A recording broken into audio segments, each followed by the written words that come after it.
I'm digital anchor Brandi Smith. It is September 28th, National Voter Registration Day. So I connected with Camille Gomes. She's a community coordinator with the Harris County Elections Office to get your questions about voter registration answered. I just want to start with the most basic question that folks might have, and that's, how do I register to vote?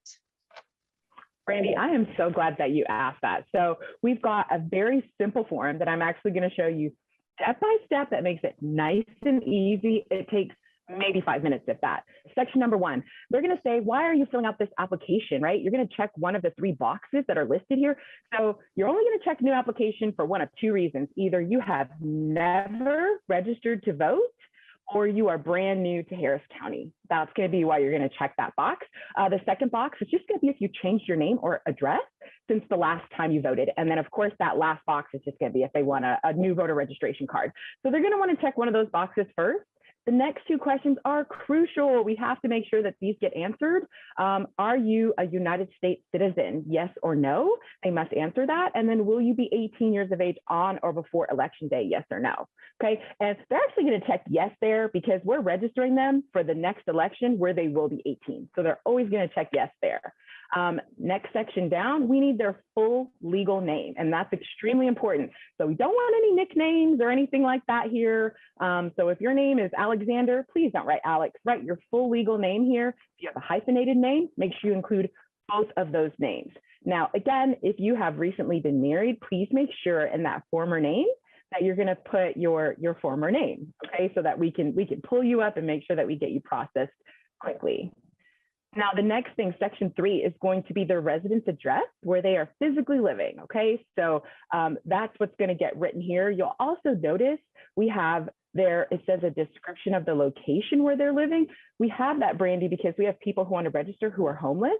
And if they meet all the other qualifications, they can absolutely register to vote. They're just going to write where they rest their head most nights, right? So they can write the corner of Preston and Maine. They can write that there, okay? And if they do register to vote that way, we'll just need a physical mailing address for their actual card, okay? So that's going to go in section 4 if their mailing address is different from their physical address. Now, section 5, this is only going to be for the folks who are registering to vote who recently moved into Harris County. They're going to write, you know, the location of, or they're going to write the exact county where they were living before they moved into Harris County. But again, that's only if it's in the state of Texas. Other than that, they can just ignore that section. And then, of course, date of birth. And we do need that in a 2-digit day, 2-digit month, 4-digit year. Okay, so month, day, year. Simple. Section 9 is going to be how we're going to identify you, okay? So we need either Texas driver's license number, Texas ID, or the last 4 of their social, okay? So this is going to allow us to identify who you are, okay? So you only need one or the other. We do not need both. And then, of course, we've got this box down here for someone who is a new citizen who maybe doesn't have their social security number just yet. They can check that box. And of course, we can check that. So we just need one information or the other. Now, if you're paying attention, and I know everybody was, and so are you, Brandi, I skipped over section 7 and 8 simply because they're not required. Those are optional sections. So if for whatever reason, and section 7 is going to be gender, male or female. And then of course, we've got our telephone number. Often people will ask, well, why does Harris County want my telephone number? Why? Only reason is if we have a question. While we're processing their application, it's not clear, we're going to call and say, hey, can you clarify this? That would be the only reason. We don't do anything else with that. And then, of course, section 10, we want everybody before they sign this to read the statement at the very bottom of the application. And it says exactly what it is that you're signing. So you're going to want to make sure you read that before you sign. And then, of course, date. And that is the entire application. It's easy, right?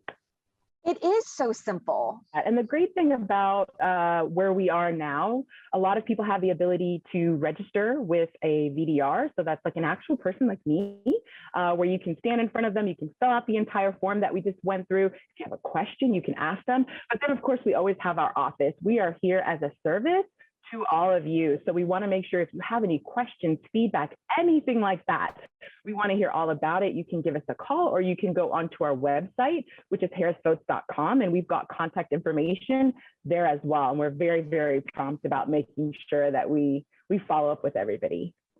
Well, where can people get applications?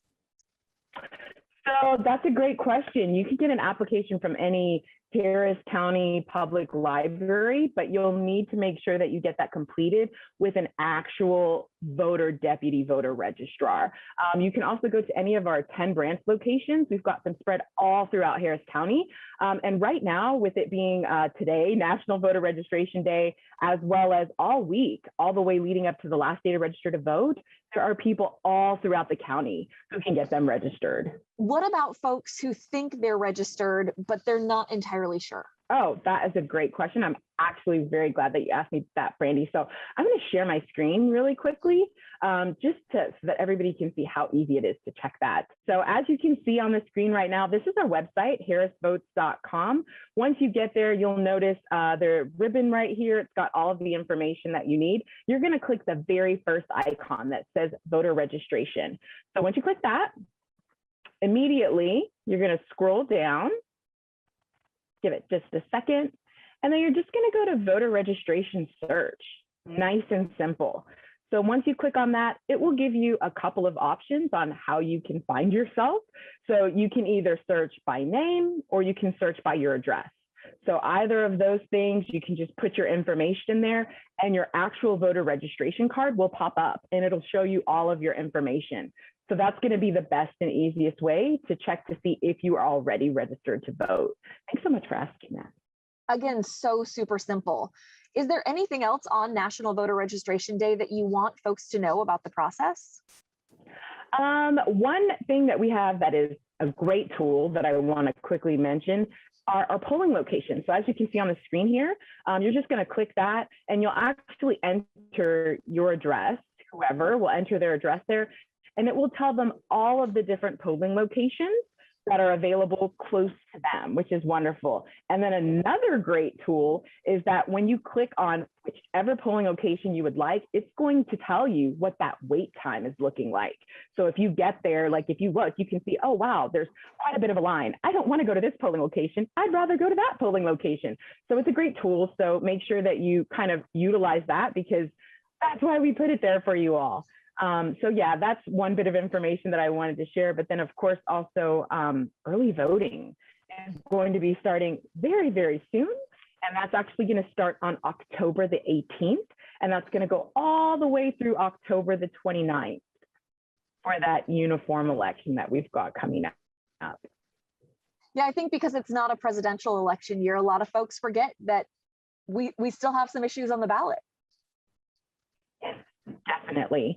And then, you know, anybody who wants to go onto our website as well, they can look to see based off of where they reside, what it is that they're voting on. So we've got sample ballots are already up.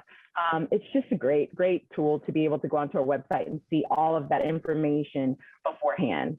So of course, I know you mentioned that it's National Voter Registration Day today, but you'll see a lot of people out simply because we're trying to get you all registered before that deadline, which is October the 4th. That is the very last day that you can register to vote for that November 2nd uniform election.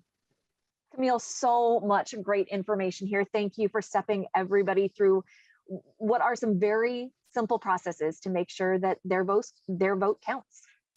Absolutely. Thank you so much, Brandi. It's my pleasure.